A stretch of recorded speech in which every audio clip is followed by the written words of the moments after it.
In Iran, doctors and lawyers say they are being targeted for helping protesters who were injured or killed following the Islamic regime's deadly recent crackdown. All that there has been and all that there is death. We spoke with one doctor in a city outside Tehran who worked during the two worst nights of bloodshed. They shot at us. They shot tear gas at us. They shot at the doorway of the clinic repeatedly. They came for the CCTV films, but we raised them beforehand. Based on conversations with colleagues at other hospitals, the doctor estimates that between 400 to 500 people were killed in his small city alone in just 48 hours.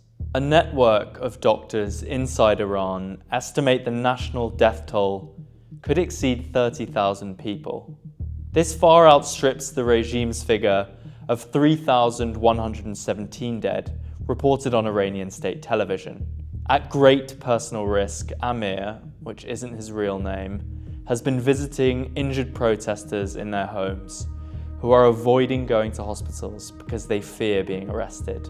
I'm just helping to reduce some pain because accidentally I'm a doctor. I don't think that there's anything more to it. The regime has been using its advanced surveillance technology to track down and arrest those who attended anti-regime protests. This includes facial recognition tools used on Uyghurs in Western China and censorship hardware which enabled Iran to entirely cut off its 93 million population from the internet. The regime will not permit any independent lawyers from representing the estimated 42,000 people who have been arrested during the protests. That's according to an exiled Iranian lawyer who we spoke to, Marzieh Mohebbi. This effectively denies prisoners the chance of a fair trial, she says. At least one lawyer has died in police custody, according to human rights groups, and at least 33 medical workers have been detained during the protests, according to the head of Iran's medical council.